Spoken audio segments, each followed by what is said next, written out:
Muy buen día a todos nuestros clientes. Permítanme presentarme. Mi nombre es Carlos Pérez. Soy el revisor de las declaraciones aduaneras y formo parte del departamento legal de la Agencia de Aduanas AHARTO Perú. Y el día de hoy vengo a compartirles esta pequeña capacitación sobre la correcta aplicación del Tratado de Libre Comercio de Perú con China.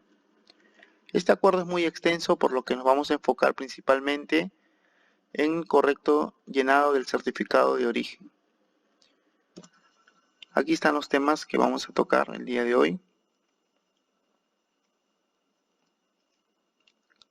Tenemos el formato del certificado de origen. Vamos a hablar sobre el instructivo del llenado. Vamos a hablar de las mercancías originarias.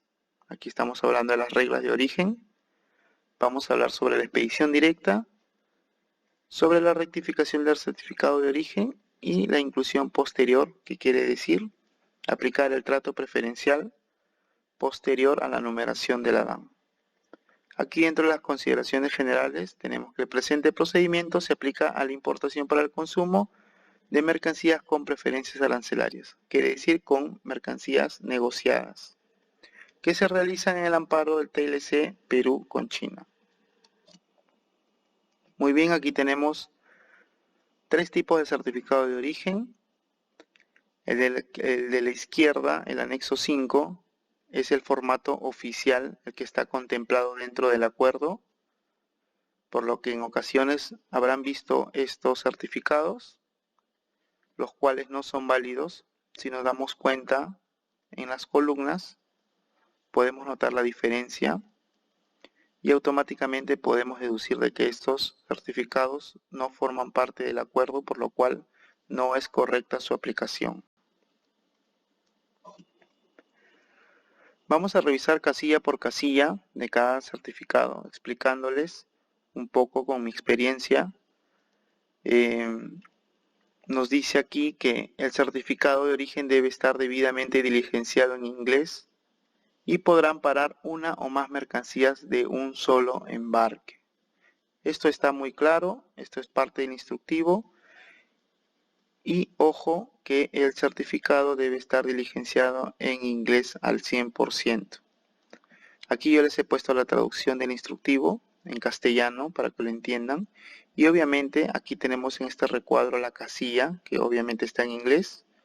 Y paso a describirles brevemente qué es lo que debe contener la casilla número 1. Me dice nombre y dirección del exportador. En el instructivo me dice, indique el nombre legal completo y dirección, incluyendo el país del exportador.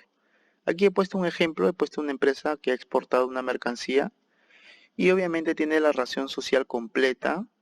Vemos también aquí abajo que tiene la dirección completa, ciudad y país. No es aceptable que haya una empresa que no tenga que ver con la operación o que sea de otro país que no sea China. He tenido algunos casos en que en este recuadro me venía una empresa de Hong Kong, lo cual no es válido. Recordemos que si bien Hong Kong con China tienen el mismo presidente, pero diferentes gobernadores, no es lo mismo. El acuerdo es entre el Tratado de Libre Comercio con Perú y China. Muchos se confunden con que Hong Kong es parte y por lo cual puede estar contemplado dentro del certificado o alguna empresa o algún tipo de mercancía, lo cual aclaro que eso es incorrecto. Muy bien, entonces pasamos aquí al campo 2. En el número 2 me dice que debo describir el nombre y la dirección del productor si es conocido. Aquí tenemos un ejemplo de un productor que es Decimon Communication Product de Shanghái, el cual también tiene su dirección completa, ciudad y país. En el instructivo me dice que indique el nombre legal completo y dirección. Me dice también que si el exportador o el productor desea que la información sea confidencial, que pasa en muchos casos, se acepta que se establezca disponible a solicitud de la autoridad certificadora, el cual he resaltado aquí en inglés porque es como debe venir en el certificado, porque como bien dije debe estar diligenciado en inglés. También puede decir el productor y el exportador es el mismo. también puede indicar same, o si el productor es desconocido, unknown. Aquí hay una pequeña, más adelante vamos a ver una pequeña contradicción, pero se lo voy a explicar mejor en la casilla 5, ¿ya? Porque tenemos ahí un caso peculiar, ¿no? Porque la casilla 5 me indica de que si hay un facturador no parte, yo tendría que indicar el nombre del productor. Entonces, si yo en esta casilla 2, por un tema de confidencialidad, no pongo este dato y pongo disponible a solicitud de la autoridad certificadora, obviamente en el casillo 5 también tendría que poner la misma glosa, porque yo quiero que mi productor sea confidencial, con información confidencial. Más adelante lo vamos a revisar, pero por el momento, aquí en la casilla 2, podemos poner el nombre del productor o esta glosa, si es confidencial, same, el mismo, si es que es el mismo que el exportador, que el de la casilla 1, o desconocido, un no, si es que no se conoce el nombre del productor.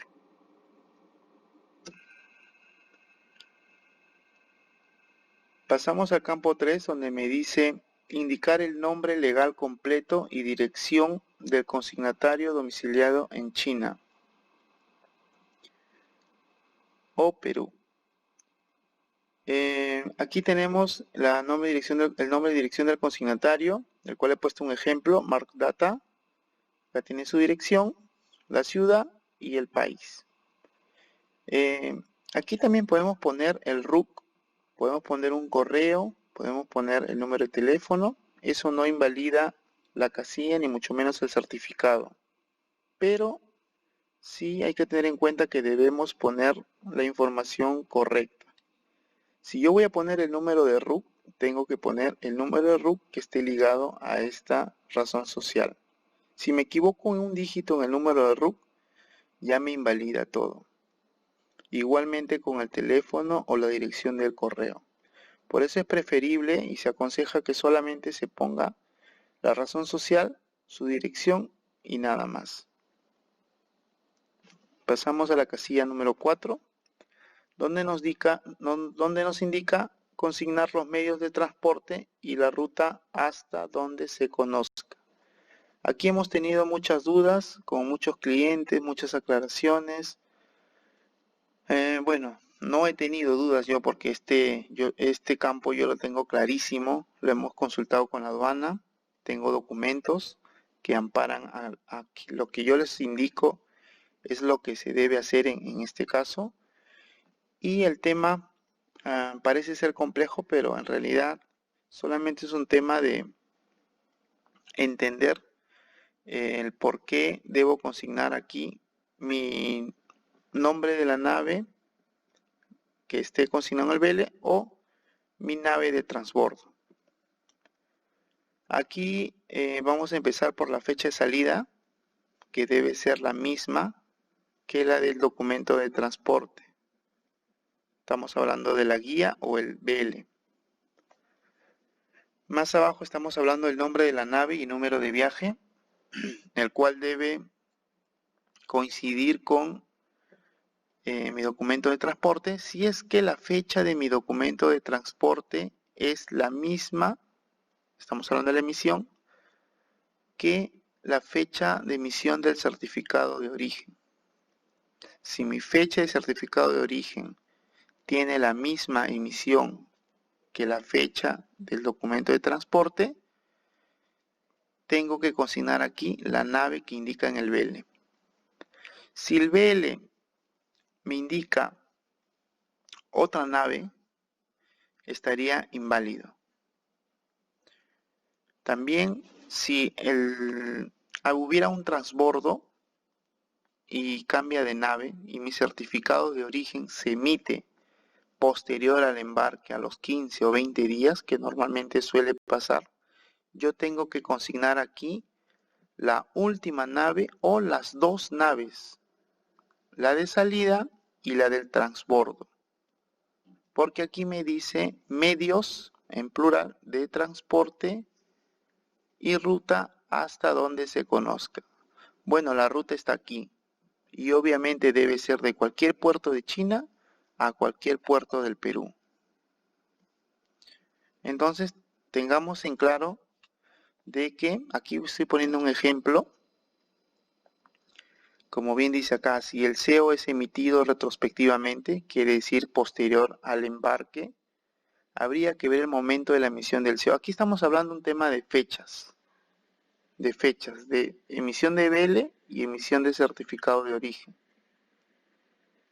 Entonces, si yo genero mi certificado de origen 3 días después que salió la carga, que se emitió el BL, yo tendría que ver si ya hubo un transbordo y con qué nave. Normalmente yo conozco si es que hay un transbordo, no, porque eso yo lo coordino con mi empresa transportista, pero debo confirmar con qué nave va a ser escala. Entonces, tengamos muy en cuenta este punto, porque esto me invalidaría el certificado de origen.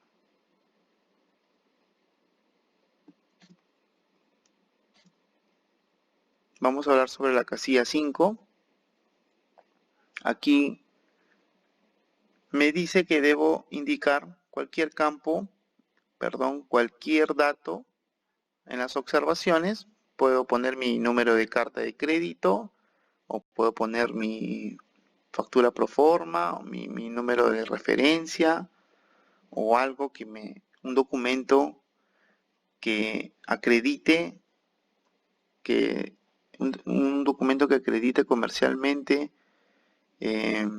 alguna referencia, ¿no? Pero aquí también me dice y me exige que si hay un país no parte, una factura de un país no parte, debería indicarse el nombre de la empresa no parte y el productor de las mercancías. Solamente las razones sociales. Si pongo las direcciones, es válido, pero siempre y cuando ponga los datos completos. Si voy a poner la dirección, tengo que poner la dirección, ciudad y país. Normalmente se sugiere que pongan, como vemos aquí en el ejemplo, la empresa completa, la razón social completa y entre paréntesis el país. Aquí, como les comentaba, hay una contradicción, porque me dice aquí que debo consignar el nombre del productor, como lo vemos aquí, el productor de las mercancías. Pero si en el campo 2 me dice que el productor puede ser disponible a solicitud de la autoridad certificadora, vamos a poner ese caso. ¿Qué pasaría si en mi campo 2 yo pongo disponible a la solicitud de la autoridad certificadora, y mi campo 5 no podría poner lo mismo? Ya se ha hecho las consultas con aduanas, yo tengo los correos y más adelante les voy a mandar esta información donde la aduana me dice, en el campo 2 te dice eso, pero en el campo 5 te exige que pongas el productor y lo tienes que poner sí o sí. Eso es un poco ilógico, porque si yo quiero que mi productor sea confidencial, finalmente en la casilla 5 me está exigiendo que lo ponga, y es como se debe hacer y como se debe exigir a los proveedores. Tengan mucha cautela con este caso, porque ya hemos tenido muchos problemas con muchos clientes. Yo hablo por mi experiencia personal también en otras agencias, donde no han querido consignar el productor y nunca hemos llegado a validar este dato. Entonces, el certificado se invalida automáticamente. Cabe recalcar de que cualquier error en el certificado queda inválido el documento. Hay dos tipos de errores. Hay errores de forma y hay errores tipográficos, que son los errores de transcripción, en los cuales yo me puedo equivocar digitando un número, una letra, pero esos son considerados errores tipográficos que son válidos. Pero no me puedo confundir en 2 ni en 3 números, ni en 2 ni en 3 letras. Entonces, Hay que tener mucho cuidado con esta observación en el campo 5 cuando se trate de países facturadores no parte. Aquí en el campo 6 del certificado me indica de que debo consignar los ítems correlativamente y deben ser como máximo 20 ítems. Si yo tengo una factura con 40 ítems, ya, y si no los puedo agrupar, que más adelante vamos a ver la consolidación de series, quiere decir que yo tengo que emitir un nuevo certificado de origen. O sea, tengo que tener dos certificados de origen. No es posible un anexo, no es posible enumerar más de 20 ítems. Entonces yo debo de generar otro número certificado y empezar en mi otro documento desde el número 1, 2, 3. No puedo empezar 21, 22, 23. Tengan muy en claro ese punto. Bueno, aquí he resaltado algunas frases de la casilla 7 del instructivo, porque esta casilla es donde normalmente tenemos muchos problemas y les voy a aclarar bien este tema en instructivo en esta casilla 7 donde me indica la descripción de las mercancías. Y bueno, aquí me pide tres cosas. La casilla 7 parece ser sencilla, pero no lo es. Me dice número y clase de paquetes y descripción de las mercancías. Entonces, acá en número y clase me indica que yo tengo que poner 5, por ejemplo, cartones o 5 paletas, 5 cilindros. Tengo que especificar la clase de paquetes. Ojo que esa clase de paquetes tiene que ser la que me indica en el packing list y debe ser obviamente la que llega arribada al puerto del Callao o en los almacenes. Entonces, me pide que la descripción de las mercancías cumplan dos condiciones: que estén contenidas en la factura y se puedan relacionar, y también que se puedan relacionar con el sistema armonizado. ¿Qué significa el sistema armonizado? La partida de 6 dígitos. Entonces yo les he puesto un ejemplo aquí. Esto de amarillo, lo que me han resaltado de amarillo es lo que me viene en mi factura. El código y me dice cabinet. Eso significa de que yo no puedo consignar solamente esta información en el certificado, porque me pide dos condiciones. ¿Está relacionado con la factura? Sí está relacionado con la factura. ¿Pero está relacionado con el sistema armonizado? No lo está. ¿Por qué? Porque cabina, porque cabinet significa cabina, puede entenderse por muchos tipos de mercancías. Puede entenderse como cabinas de carro, cabina de maquinaria, cabina de grúa. Entonces, ¿qué tengo que hacer yo? Solicitarle a mi proveedor que en el certificado de origen le pongan una descripción que me permita llegar a la partida de 6 dígitos. Y por eso yo les recomiendo siempre pedirle a su proveedor con anticipación el borrador del certificado de origen, como con algunos clientes ya lo he hecho, les he hecho la descripción completa y se los he validado. Y de tal manera que ponga una información que esté relacionada a la partida, porque obviamente no son especialistas en clasificación arancelaria como para poder hacerlo. Y de tal manera que si tuvieran siempre la misma mercancía con el mismo proveedor, ya establecer un formato para que en adelante venga con esa información. Entonces, aquí es donde nosotros especificamos que la cabina es de metal, es un mueble de metal para fibras ópticas. Esto obviamente es con la información que nos da el cliente. Y lo relacionamos con la partida y lo validamos. Aquí tenemos el ejemplo para los que no entienden lo que es la subpartida del sistema armonizado. está comprendido de 6 dígitos. El capítulo comprende los dos primeros números de la partida. Cuando hablamos de partida arancelaria, hablamos de los 4 primeros dígitos. Cuando hablamos de subpartida del sistema armonizado, estamos hablando de los 6 primeros dígitos. Cuando hablamos de subpartida andina, estamos hablando de los 8 primeros dígitos. Y la subpartida nacional, que es la que consignamos en las declaraciones de aduanas, son las de 10 dígitos. Entonces, aquí hay que tener en claro también lo que nos dice el procedimiento.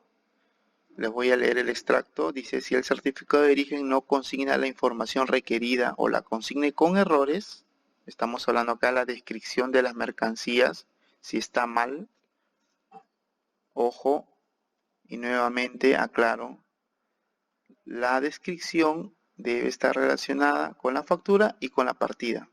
Si no está relacionada con la factura y no está relacionada con la partida, está mal. Y si está mal, aquí me dice, cuando el certificado de origen no consigne información requerida o la consigne con errores, o cuando la documentación presentada haga presumir que la mercancía no cumple con lo señalado en el numeral 12 de esta sección, el funcionario aduanero designa notificar al despachador de aduana otorgándole un plazo de 15 días calendarios contados a partir del día siguiente de recibir la notificación para que presente un certificado de origen emitido retrospectivamente. Cuando corresponda a la documentación que acredite el cumplimiento de lo señalado, se da el levante de las mercancías. Caso contrario, si no se encuentra con garantía, el funcionario otorga si se encuentra con garantía 160, ¿no? Ya muchos importadores saben a qué nos referimos. El aduanero otorga el levante consignado en su diligencia, ¿no? Eso quiere decir que si el funcionario aduanero me observa cualquier error en el certificado, me va a dar un plazo de 15 días, los cuales, si no se subsana dentro de ese tiempo y tengo garantía 160, puedo tener el levante automático de las mercancías. Obviamente que si no subsano esa información, la aduana me va a ejecutar una multa y la diferencia de tributos de mi garantía 160. Aquí he puesto un caso, cómo es que debe llenarse la descripción de la casilla 7. Aquí vemos en el arancel los 6 primeros números. Entonces, vemos que aquí todos estos son iguales, todos son en 950300, como podemos ver, porque todos corresponden a juguetes. Estamos hablando de la partida 9503, donde se encuentran los artículos de entretenimiento y juguetes. Entonces, como me dice el instructivo, debe estar relacionado con la factura. Esto es lo que me dice mi factura, AC-10 truck, que es un camión, pero yo tengo que especificar que es un juguete. Por eso le pongo aquí la palabra toys. Y automáticamente, al ponerle toys, me relaciona todas estas partidas. Entonces, esto hace que yo llegue, esta descripción juguetes, hace que yo llegue a mi partida de 6 dígitos y no tendría ningún inconveniente en aplicar el trato preferencial. Si yo no pongo toys y solamente dice truck, entonces podría estar hablando de un camión. Entonces el especialista de aduanas me puede notificar, indicar que la descripción no llega a la clasificación de los 6 dígitos. ¿Por qué truck? Los camiones pueden ir a la partida 8705, lo cual difiere y como que genera una duda. Entonces, parece ilógico, señores, pero en realidad es un tema que se ha discutido. Yo les voy a compartir informes sobre este caso. Y tengo también aquí otro ejemplo, donde tenemos aquí unas licuadoras Blender Red, unas licuadoras rojas, con un código. Esto es lo que indica la factura, Blender Red. Y digamos que hay dos tipos de licuadoras. Una es licuadora industrial y hay una licuadora eléctrica. Entonces, si yo no especifico mi partida, yo sé que mi partida, porque el cliente me pasa las fotos a mí, yo lo clasifico. Yo digo que esa licuadora vale 8509 porque es una licuadora de uso doméstico y es una licuadora eléctrica. Entonces yo tengo que poner una descripción que me permita llegar a esta partida. Entonces tengo que poner que es eléctrico y que es de uso doméstico. Porque si no pongo esto, significa o puede significar que vaya a otra partida. Entonces lo que quiere Aduanas y el Mincetur es que se cumpla esta regla para ver si la partida está dentro del acuerdo y está negociada. Ojo que las partidas no negociadas, no deben estar en el certificado de origen y te invalidan también el documento. Entonces, como vemos aquí, he pegado una parte del extracto del arancel. Aquí está 850940, me dice licuadoras. Acá dice licuadoras. El importador me puede decir, no, pero ahí dice licuadoras, ¿qué más quieres que le ponga? No te entiendo, me dicen. ¿Por qué quieres más información? ¿Dónde dice? Entonces ya les estoy explicando de que tenemos que especificar, aparte de la descripción, consignar los datos que me permitan llegar a la partida. ¿Qué me dice aquí? De uso doméstico. De uso doméstico. Entonces tengo que ponerle que es de uso doméstico. También me dice aparatos electromecánicos. Estamos hablando de aparatos eléctricos. A los que conocen el arancel, en la partida 85, toda la partida 85 están los aparatos eléctricos, de todo tipo, incluso los motores y todo. En la partida 84 están los aparatos mecánicos.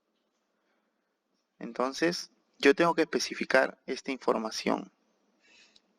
Por eso les recomiendo nuevamente que si tienen un certificado de origen, me lo pasen con anticipación para poder hacer la validación correspondiente y agregar los datos que corresponden para no tener problemas. En el campo acá tenemos un ejemplo número 3, perdón. Aquí estamos hablando de carros y acá yo quiero que seamos un poco más específicos para que puedan entender con este ejemplo.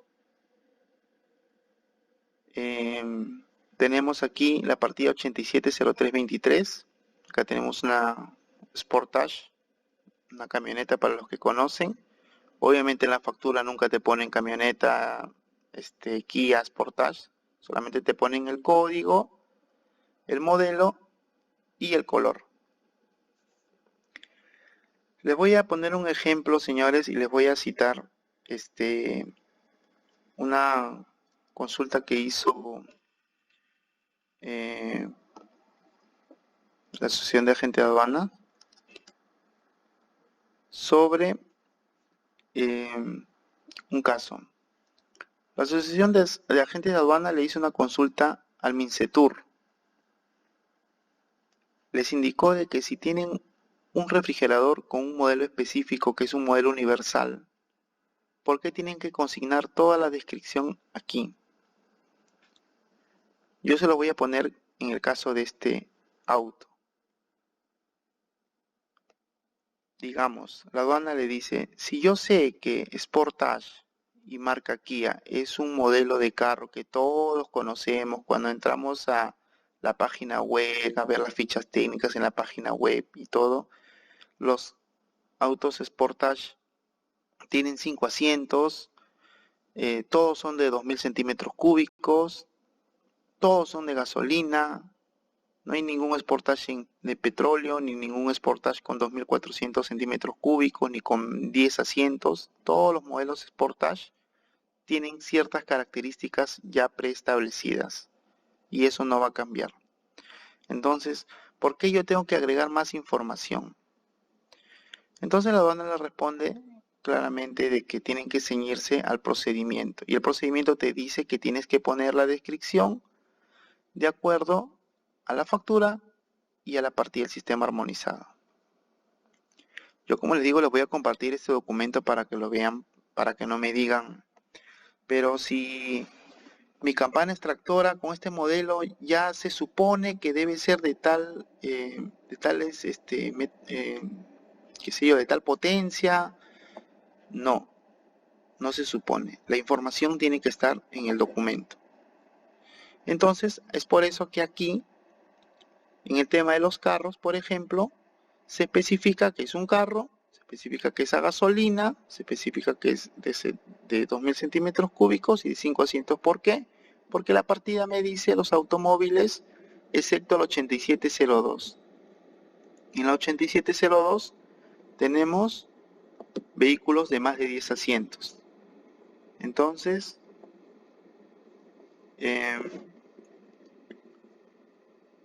no corresponde al 8702, va al 8703.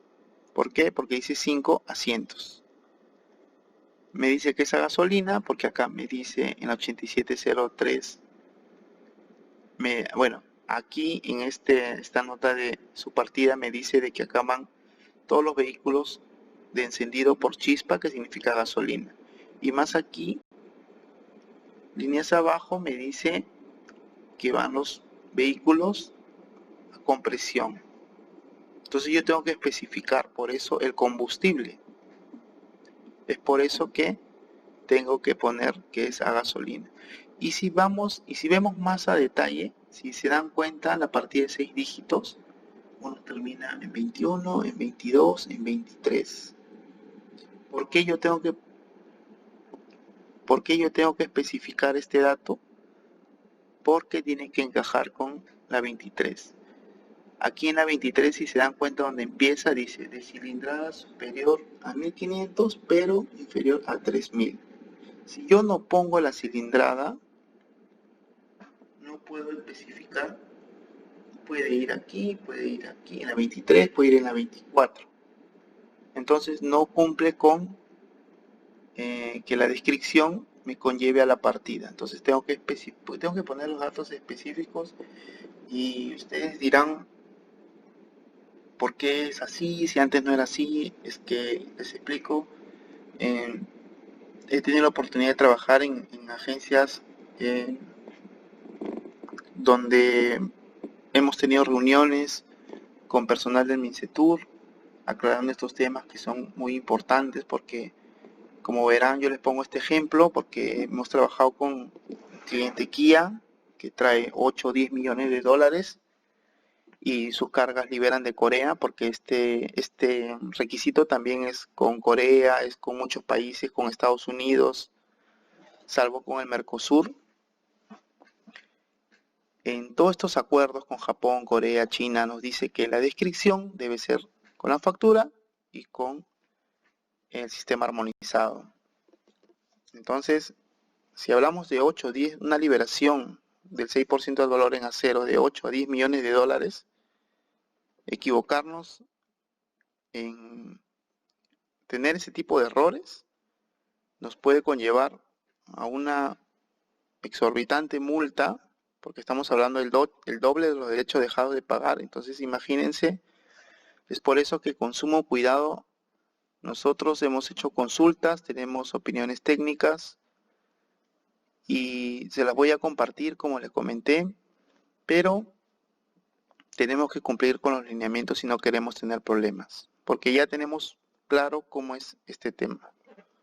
Entonces, yo les pido que accedan a lo que les solicitamos, a los cambios, tal cual nosotros lo pongamos, tal cual lo tienen que corregir, para no tener inconvenientes. Vamos a hablar aquí sobre la consolidación de ítems, cómo puedo agrupar yo mis series, porque si bien es cierto, a veces tengo 20 series en mi factura, no significa de que tenga que declarar 20 series. La puedo declarar en una sola serie en el certificado de origen, o la puedo declarar en 2 o en 3, pero hay que cumplir con ciertos lineamientos, ¿no? Aquí pongo los requisitos. Se puede agrupar las series siempre y cuando se clasifiquen en una misma subpartida nacional. Estamos hablando de subpartida nacional. Que contengan las mismas características, que tengan el mismo valor. Mercancías con diferentes valores no se pueden agrupar, ni que tengan diferentes productores, ni criterios de origen. Hay que tener muy en claro eso. La mejor solución a todas estas observaciones, como las repito y se los voy a repetir a lo largo de esta capacitación, es que nos pasen los documentos con anticipación, ¿sí? De repente se están dando algunas demoras en contestar los certificados de origen debido a esta coyuntura, pero vamos a mejorar este punto y vamos a acelerar las observaciones para que se la hagan llegar a sus proveedores y podamos aplicar el trato preferencial. Aquí, por ejemplo, vamos a poner un ejemplo de que tengo una factura con diversos polos, todos son polos. Entonces ustedes me dirían, tengo en mi factura 5 series de polos, pero lo han desagregado por colores. Pero en mi certificado de origen solamente tengo un ítem. Pero está bien porque todos son polos y ahí dice polos y tiene su partida y cumple con todo. Uno de los puntos a tener en cuenta es que la mercancía debe estar correctamente clasificada. Entonces, si yo voy revisando la clasificación, ustedes me mandan la composición, la ficha técnica, el tipo de tejido, y tienen el mismo valor y la misma característica porque tienen la misma manga y todo, yo les diría que es correcto. Pero por ejemplo aquí si ven en esta imagen hay un polo que tiene un cuello distinto, lo cual también puede tener un tipo de tejido distinto. Y los tipos de tejido diferencian las partidas arancelarias. Por ejemplo, los polos de tejido de punto se clasifican en la 6109. Sin embargo, los polos de planos van a la partida 62. Entonces ahí estamos hablando de un cambio de partida y no cumpliría agrupar. No, pero todos son polos. Sí, pero tienen diferentes características y diferentes partidas y no las puedo agrupar. No, pero valen lo mismo, pero tienen diferentes características. Entonces hay que tener muy en cuenta que la clasificación arancelaria también es muy importante al momento de ingresar la información en el certificado de origen y en la DAN. Aquí, por ejemplo, tenemos unos lapiceros que de repente ustedes ven, el cliente, yo les pido esta información y ustedes ven estos lapiceros y también me podrían decir, no, ya fui ya, porque esto no tiene las mismas características, no, no va a liberar porque uno tiene una forma, el otro de otra forma, uno de un color, el otro de color. Siempre y cuando vaya a una misma subpartida, por ejemplo aquí los bolígrafos tienen una sola partida específica, no hay otra partida de bolígrafos en ninguna parte del arancel, entonces ya yo podría tener la seguridad de que se cumple con el primer requisito que es el principal, que todo una sola partida. ¿Tiene las mismas características? Sí, tienen las mismas características, diferentes formas, pero tienen las mismas características. Que tengan el mismo valor, si tuvieran el mismo valor, estarían comprendidas para aplicarlos, consolidar todos estos lapiceros en un solo ítem. Que tenga el mismo productor y criterio de origen, también. Entonces yo podría agrupar estos, al parecer, distintos lapiceros o bolígrafos en un solo ítem, si es que se cumple con todo esto. Aquí tenemos partes y accesorios. He puesto un ejemplo por nuestro cliente MT, que en sus certificados normalmente han consolidado las partes y repuestos. No cumple obviamente con lo que me indica aquí, las subpartidas, porque deben estar desagregados, tampoco las características, y bueno, habría que revisar el valor, el tipo de producto, el productor, perdón, y el criterio de origen, ¿no? Este tipo de kits no se pueden agrupar. Por aquí tenemos un juego de jarras que pueden estar distinguidas por color en mi factura. Puede venir una jarra rosada, una jarra verde, una jarra turquesa. pero eso no significa que no se pueda consolidar, ¿no? Por el contrario, sí se podría consolidar porque vemos que es la misma mercancía. Aquí vamos a hablar sobre la aplicación parcial de la mercancía del certificado de origen. Eso quiere decir que si yo tengo 5 o 10 ítems en mi factura, yo solamente puedo aplicar 1 o 2 en mi certificado de origen. Entonces vamos a explicar un poco sobre qué significa este punto en la descripción. Todo esto está relacionado con la descripción de la mercancía, tanto la consolidación como la aplicación parcial de mercancías. También hay unos requisitos que cumplir. La mercancía debe contar con la información detallada para identificarlo con la factura y partida del sistema armonizado. Eso quiere decir que cada mercancía debe venir con su propia partida del sistema armonizado. Que la mercancía cuente con su propia... bueno, estoy aquí también especificando. Debe, y más adelante se lo voy a explicar con un ejemplo, cómo debe venir. ¿A qué me refiero? Este es el contenido de la descripción y esto es que la mercancía debe tener su propia partida, que estamos hablando de la casilla número 8. No significa que si voy a aplicar parcial ponga una sola partida. Cada uno debe venir con su partida. Y aquí estamos hablando de la descripción que tiene que coincidir con la partida para que no se confundan. La mercancía cuenta con un mismo criterio de origen. Aquí no vale consolidar, no vale poner WO nada más. Cada uno debe venir con su criterio de origen, el cual esa información lo indica el proveedor, el productor. Debe indicar su unidad comercial y su valor facturado, como vemos aquí. Su unidad comercial y el valor facturado. El valor facturado puede ser un solo valor o puede ser individualizado. Vamos a explicarles también estos dos casos del tipo de valor. Bueno, aquí tenemos un ejemplo. Yo he puesto un ejemplo de una factura donde tenemos 6 ítems. Donde están trayendo folder plásticos, engrapadoras, plumones, resaltadores, bolígrafos verdes y rojos.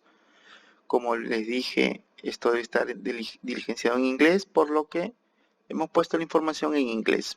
Plastic folder, especificando que es de plástico, stapler, markers y los lápices resaltadores. Bueno, aquí tenemos un ejemplo, he puesto acá las partidas, lo que libera, el valor, perdón, la cantidad de bultos y el peso bruto. Como verán, aquí estoy individualizando los cartones, los tipos de bultos y tipo, cantidad y clase de bultos. Aquí accesoriamente también puedo poner yo el peso bruto, no lo invalida si le pongo o no, siempre y cuando esté correcto. Eso sí, ténganlo muy en cuenta. Si lo voy a poner, tiene que estar correcto. Porque si pongo un peso aquí que no me coincide con mi packing list, lo pueden observar. Y si no coincide o sale el canal rojo y no coincide, me podrían observar el certificado de origen y corregir, solicitar la corrección. Entonces, por eso es muy importante que todo el documento esté correctamente emitido. Aquí estoy totalizando los cartones y estoy totalizando los pesos brutos. Aquí, por ejemplo, la misma información, si se dan cuenta, aquí tengo 6 ítems, que es lo mismo que mi factura, pero aquí tengo en mi certificado 4 ítems. He consolidado los bolígrafos, he aplicado parcialmente mi certificado, como si se dan cuenta, en los bolígrafos lo he consolidado y he quitado el folder plástico. ¿Por qué he quitado el folder plástico? Porque la partida está en categoría D, es algo que está en las partidas negociadas y no negociadas. Está en una categoría de exceptuación, de negociación, y por eso lo he quitado. Porque si vamos al arancel, vemos esta partida 392610 no me va a figurar en el convenio. Entonces yo he decidido no ponerlo y explicarles cómo se aplica parcialmente un certificado de origen. Si se dan cuenta, en estos dos ítems que lo estoy consolidando, estoy poniendo 1000 unidades. Le he quitado el peso bruto, como les digo, puede ir o no, para que no piensen de que como ven el peso, tiene que ir el peso. No, lo he quitado. Y estoy poniendo su valor de cada serie según factura. Por ejemplo, este tiene 960, le bajo 1040 y el de los dos me suma $100, el último ítem. Esta es una manera correcta de aplicar parcialmente mi certificado. Obviamente tengo una sola factura. Como les dije, tengo que poner el criterio de origen por cada serie. Y debe cumplir, pues, ¿no? Si acá vemos el marcador, por ejemplo, hay una sola partida en el arancel, por eso no tengo que poner que ni es de plástico, de metal o nada, solamente marcador, porque solamente hay una partida de marcador en todo el arancel. Aquí he puesto en la engrapadora especificado uso en oficina, porque esto me permite llegar al 8472 donde van los aparatos mecánicos para oficina. Si yo no le pongo para uso en oficina, este engrapador puede ser un engrapador de clavos, puede ser un tipo de engrapador de diversas máquinas que hay y me podría poner en duda la partida arancelaria. Por eso tengo que especificar siempre una descripción que también me conlleve a la partida. Y aquí especificado, cuando yo consolido, miren, si se dan cuenta, tengo que poner los códigos, mencionar los dos códigos. BP001, BP002, lápiz, green, red.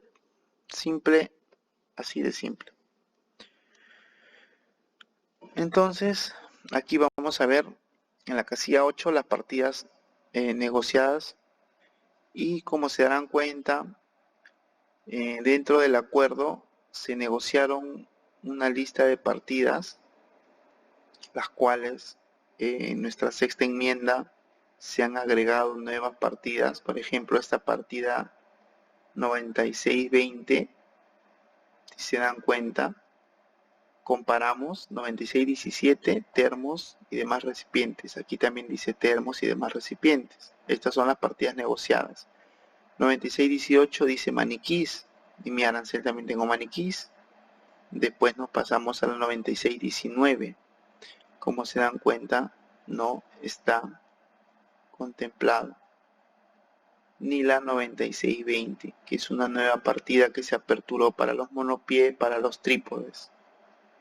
Entonces, si yo tengo un monopié y quiero liberarlo, no puedo poner en mi certificado de origen 9620, porque esta partida no está negociada. Si yo pongo esta partida, mi certificado queda inválido. Entonces, ¿qué hago? Esta partida se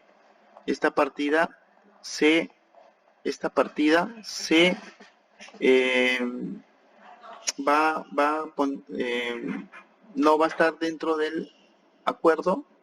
Yo tendría que clasificarlo con mi partida anterior. O sea, me voy a dejar entender. Este trípode antes se clasificaba en las partidas partes de cámaras, como accesorios de cámaras fotográficas. Se clasificaba ahí. Y esa partida sí la voy a encontrar aquí en las partidas negociadas. Eso quiere decir que yo en Irán tengo que declarar esta partida, pero en mi certificado de origen tiene que ir la partida que en la que en su momento se clasificaba. O sea, iba a haber una diferencia. Ningún liquidador, ninguna otra persona me puede decir, oye, ¿por qué has declarado la partida 7326 y en tu certificado dice 90? No, perdón. ¿Por qué has declarado tu partida 9620 y en tu certificado dice 7326? ¿Por qué? Porque dentro del acuerdo esta mercancía se clasificaba en esa partida 7326. Pero ahora cambió el arancel y yo tengo que declarar 9620. Eso es totalmente válido porque también, como les comento, todos estos temas lo hemos visto con funcionarios del MINCETUR. Aquí tenemos los criterios de origen en la casilla 9, que son 3. Mercancías obtenidas y producidas en el territorio de ambas partes, las mercancías producidas enteramente en el territorio de las partes y mercancías producidas con materiales no originarios. Este dato lo pone el productor. Nosotros no podemos decidir cómo se fabricó la mercancía, pero sí tenemos que ver si se cumplen algunos lineamientos, ¿no? Es imposible, por ejemplo, de que yo esté importando arroz y me pongan este criterio de origen, ¿no? Porque el arroz se obtiene y se produce, si es que se va a liberar, si es originario de China, debería decir este criterio, ¿no? Por ahí nosotros siempre podemos deducir, no al detalle, pero sí podemos darnos de alguna manera cuenta de que el criterio puede ser correcto o no. En el campo 10 me indica indicar el peso bruto o otras unidades en medida. Ojo señores que este tema también lo hemos visto con los funcionarios del MINCETUR y aquí se pone la información con la que se está comercializando la mercancía. Ojo, he visto en muchos casos que no me ponen la cantidad y me ponen solamente el peso bruto. Y también reclamos de clientes que me dicen, pero si ahí dice peso bruto, o puedes poner, tú pones lo que tú quieras. A veces los clientes interpretan de una manera que puede sonar lógico y al final los especialistas son del MINCETUR, porque nosotros podemos aplicar diferentes criterios, pero ellos tienen la última palabra. Entonces también les voy a compartir un documento porque hay importadores que se han quejado porque me dicen, si acá yo si quiero pongo volumen, yo si quiero pongo kilo, yo si quiero pongo lo que se me da la gana, porque yo estoy trayendo mi mercancía y ahí dice que debe indicarse el peso bruto, o litros o metros cúbicos. Entonces, tenemos la aclaración de que aquí se pone lo que se comercializa. Si yo traigo 12.000 cajas, tengo que poner 12.000 box. Si traigo 120 sacos, debo poner 1.200 bolsas, en fin, ¿no? Si traigo mayólicas, por ejemplo, aquí debo poner los metros cuadrados. Si es que se está comercializando, como se esté comercializando, siempre en una factura va a haber una unidad comercial, o unidades, kilos, metros, volumen. Entonces aquí le estoy aclarando, porque esta diapositiva la van a tener ustedes guardadas como referencia, y estoy consignando de que debe consignarse la información comercial. En el campo 11 tenemos el número de factura, el cual puede ser mi factura internacional entre el proveedor y el importador, o también puede ser la factura interna. Aquí les he puesto un caso. Apple de Estados Unidos le compra a China y le dice, China, te compra esta mercancía y mándasela a tecnología SAC. Dale su certificado de origen también a tecnología SAC, porque obviamente el certificado lo tiene que hacer el embarcador o el productor ahí en China. Entonces, hay una factura interna, obviamente, porque él le compra a él y él le revende a tecnología SAC. Entonces, en mi certificado, yo puedo poner la factura interna, la del fabricante al del cliente. Entonces, eso no invalida el certificado de origen. Eso quiere decir que si yo tengo en mi certificado una factura que no tiene nada que ver con la factura que le hace el proveedor, no significa que esté mal, siempre y cuando se revisen las fechas.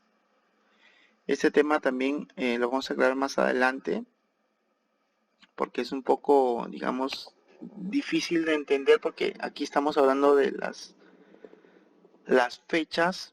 Obviamente, si él me va a emitir un certificado de origen, tiene que ser anterior a la fecha de emisión de la factura de mi proveedor, ¿no? ¿Qué quiere decir? Si yo le compré 50 tablets, él me facturó un 15 de abril, pero él me mandó su certificado un 20 de abril. Entonces ahí ya no corresponde que la factura sea del embarcador productor en China. Ahí debe indicarse la factura internacional. Pero si es el caso, si tenemos un caso contrario, en que él me facturó el 25, pero mi certificado tuvo fecha 20, sí es válido que se indique la factura del inicial. Le vamos a llamar factura inicial, o se llama factura inicial. Y la factura final es la que me hace el proveedor. En este caso de terceros, aquí estamos viendo una tercerización. Estados Unidos, China, Perú, ¿no? En el caso de que Estados Unidos nos facture. Obviamente el valor tiene que ser igual o menor al que me va a emitir mi proveedor.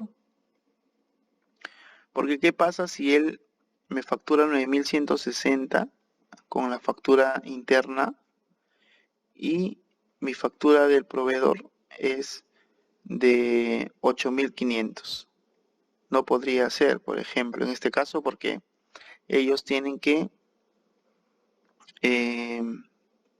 ganar y obviamente tienen que facturar más. Entonces, si he tenido estos casos, son válidos, si solamente hay que revisar las fechas para validarlos. Y aquí en el campo 12 tenemos el valor facturado, donde se indica que es el Incoterm como referencia, y solamente puede aplicarse también solamente el valor FOB. En el caso yo tengo un CFR, un CIF, el valor facturado va a indicar el FOB y el flete, pero también cuento con un correo donde un funcionario del MINCETUR me indica de que cuando se trata de facturas, en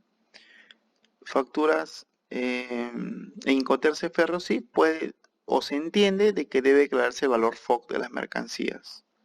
Entonces, ahí también podríamos tener alguna duda con el precio facturado, pero nosotros lo tenemos claro. Finalmente, los campos 13 y 14 deben ser completados y firmados por el exportador y el funcionario de la autoridad certificadora. Como vemos, aquí debe tener los sellos, debe tener la fecha. Y bueno, esta firma de la autoridad certificadora debe coincidir con la que figura en nuestro portal de aduanas, ¿no? Donde están registrados todas las autoridades certificadoras de China. Aquí vamos a ver algunos requisitos para acogerse al trato preferencial. Obviamente tenemos que cumplir con estos 3 requisitos. Sin uno de estos requisitos no podemos aplicar un trato preferencial. Hablamos de la negociación, que implica que cada bien deba estar negociado. Aquí estábamos hablando de las partidas negociadas. Si yo tengo una partida que no está negociada, me invalida automáticamente el certificado de origen. También tenemos la expedición directa. Comúnmente se cumple cuando la mercancía es transportada directamente desde un país dentro del acuerdo hacia el otro, y que se encuentren salvo que presenten circunstancias justificadas, dice, ¿no? Vamos a explicar un poco más adelante también sobre este tema de la expedición directa. Y el otro tema es el origen, ¿no? Que implica la acreditación otorgada por lo general en una autoridad, entidad oficial, que el bien califica como originario y se enmarca dentro de los alcances del acuerdo.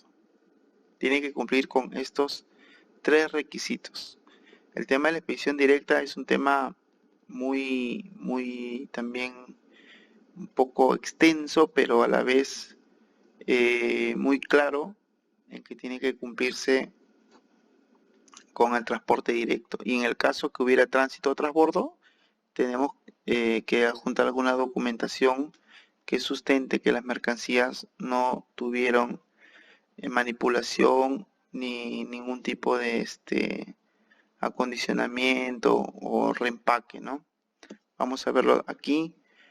Me dice que la expedición por definición implica que el bien debe haber sido trasladado directamente del país con el cual se ha suscrito el acuerdo. Tengan muy bien presente esto, donde indica de que no obstante y de modo excepcional los acuerdos internacionales contemplan la posibilidad de tránsito y transbordo. Todos sabemos que no todas las cargas de China son directas, ¿no? Normalmente hacen 2 o 3 escalas en diferentes países. Vamos a hablar aquí sobre si la mercancía tuvo o no almacenamiento temporal. Aquí le llamamos almacenamiento temporal. Hablamos de almacenamiento temporal cuando las mercancías ingresaron a un recinto aduanero en un país no parte. Eso quiere decir que debe contar con un documento de control aduanero obligatoriamente. Las mercancías que no tuvieron almacenamiento temporal, quieren decir que solamente del barco lo bajaron a una zona primaria, llamémosle en un país no parte, y el cual estuvo horas o digamos 1 o 2 días, no se considera como almacenamiento temporal. Normalmente las mercancías cuando hacen tránsito o transbordo, obviamente en el transbordo sí descargan las mercancías. En el tránsito muchos clientes me indican, pero si es un tránsito, no es un transbordo, la mercancía no bajó. La mercancía en los tránsitos, las mercancías en los tránsitos también se descargan comúnmente para reacondicionar los contenedores. Entonces, en este caso, si no hubo almacenamiento temporal, estamos hablando de que el barco dejó en una zona del puerto o una zona primaria las mercancías, debe cumplir con lo siguiente. Debemos tener la carta del transportista y también es válido el correo, porque eso también lo hemos visto con el MINCETUR. Una carta o un correo del transportista que indique que la mercancía no ha sido sometida a almacenamiento temporal. Si yo no tengo esta carta, eso va a poner en tela de juicio de que esta mercancía no está llegando, no llega directamente en sí, y el cual podría suponer algún tipo de dudas en el tema del almacenamiento temporal, por lo cual me podrían pedir el documento de control aduanero, y es un documento difícil de conseguir. Yo les comento de que hemos tenido el caso de un cliente con otra agencia, en donde con Canadá tenía un acuerdo. Como les comento, muchos de estos casos son bastante similares, los acuerdos son bastante similares, y este cliente traía alberjas de Panamá, extras. Entonces,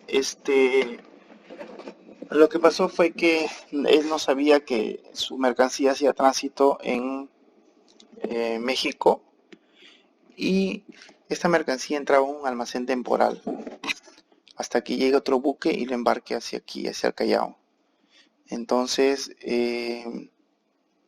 estuvo trayendo 4 o 5 cargas con un valor muy alto. Estamos hablando de 500 toneladas, 600 toneladas. Y un día la autoridad aduanera le pidió el documento de control, el cual ellos no tenían muy en claro de qué se trataba. Es por eso que esto encendió todas las alarmas en todas las agencias. Y el transportista no le quiso entregar la carta indicando de que no hubo almacenamiento temporal, porque sí lo hubo, sí había un almacenamiento temporal, y ellos no tenían el documento de control aduanero. Entonces empezó la fiscalización y cerraron el trato preferencial. Y notificaron obviamente en sus despachos los que ya tenían numerados, y bueno, generó una multa muy grande, ¿no? Entonces, por eso es muy importante contar con este documento de control aduanero si es que hubiera almacenamiento temporal. Caso contrario, contar de todas maneras con la carta del transportista. Este tema de la carta de transportista lo tienen que ver directamente con la línea o con el embarcador o agente de carga. Como vemos aquí también es muy importante lo que dice. Debemos recalcar que si la SUNAT, producto de un control recurrente o posterior, identifica que sí hubo almacenamiento temporal, va a exigir el documento de control aduanero. De no cumplirse con la exigencia, le da un plazo y caso contrario procederá con el cierre del trato, ¿no? Y hay algo muy importante aquí, en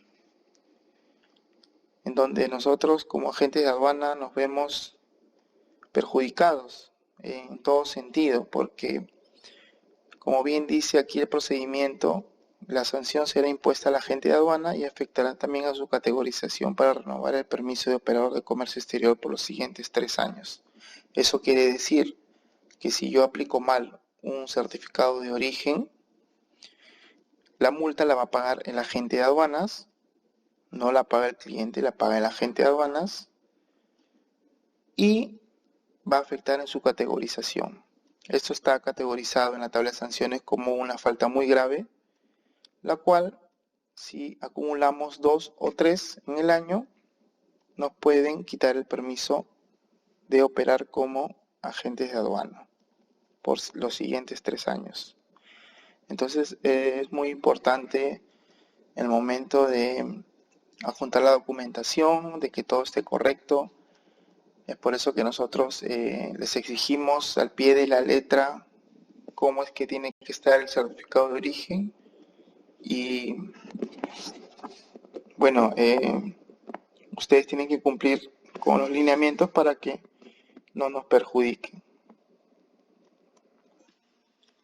Este es un modelo de carta del embarcador, del transportista en este caso.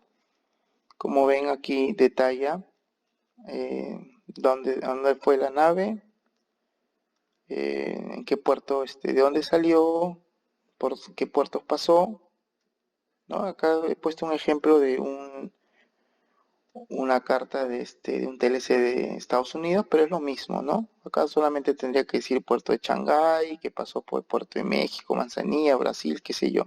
Pero así es como debe venir especificada una carta para sustentar la expedición directa. El documento de control aduanero se da cuando, como les comenté, las mercancías ingresan a un recinto de un país no parte. Son muy pocos los casos, en realidad no me ha tocado ninguno, pero sí he escuchado de algunos casos donde la mercancía entra temporalmente a un depósito, un país no parte, pero simplemente con el documento de control de aduanero en el país de origen no habría ningún problema, ¿no? Vamos a hablar de la rectificación del certificado de origen. Como dice el procedimiento, el funcionario aduanero, si observa el certificado, nos da 15 días calendarios contados a partir del día siguiente de la notificación para presentar un documento retrospectivo, ¿no? Si no subsanamos el documento dentro de este plazo, obviamente nos cierran el trato preferencial y tendríamos que pagar la multa correspondiente y obviamente, como les comenté, el agente de aduana se vería perjudicado con este tema. Ojo que no solamente estamos hablando del error del certificado de origen, también podríamos hablar de la expedición directa que no se cumple. El certificado puede estar ok, pero si no garantizo a la aduana la expedición directa, sí tendríamos también un cierre de trato preferencial, porque como vemos, se tienen que cumplir estos 3 requisitos: negociación, la partida esté negociada, expedición directa y origen de las mercancías. Ojo, que no significa que porque mi certificado esté bien, no voy a tener ningún otro problema. Vamos a hablar sobre la solicitud del TPI. Aquí nos dice que el importador va a solicitar su devolución posterior, tiene un año desde contados a partir de la numeración de la DAN para solicitar su TPI, la inclusión del TPI y solicitar la devolución de sus derechos, ¿no? Aquí están los requisitos. El certificado de origen debe juntarse el certificado correcto, original, vigente a la fecha, de conformidad al anexo 5, como lo habíamos revisado. Debemos adjuntar los documentos que garanticen el transporte directo. Estamos hablando del tracking, del BL, documento de transporte o guía aérea, y las cartas si hubiera tránsito o transbordo. Copia de la declaración que hace referencia a la solicitud de devolución, que es el expediente solicitando la devolución, y bueno, cualquier otro documento relacionado, ¿no? Como vemos, yo para acogerme posteriormente al TPI, al trato preferencial con China, tengo que adjuntar en mi declaración una voluntad de acogimiento posterior. Si yo no pongo esta voluntad, mi solicitud de devolución no va a ser aceptada por aduanas, ¿no? Por eso es muy importante que ustedes al momento de la numeración nos indiquen si se van a acoger posteriormente o no. Bueno, les comento también un poco de que la devolución, si yo presento mi expediente con todos los documentos sustentatorios, más o menos estamos hablando de un plazo de 3 a 6 meses en que la aduana me va a devolver mi diferencia de tributos y mi al valor en que pagué en exceso. Ya ese es el tiempo más o menos en que demora la devolución. Bueno, señores, les voy a juntar todos los informes que tengo y correos que hemos cruzado con aduanas para explicarles. Espero que me hayan entendido y si no, me escriben a mi correo o coordinamos una reunión por conferencia, por videoconferencia, para explicarles algunas dudas porque sé que tienen muchas preguntas. Yo gustoso de atenderlos siempre y apoyarlos. Bueno, sin más que decirles, que tengan un buen día y estamos en comunicación. Muchas gracias por todo.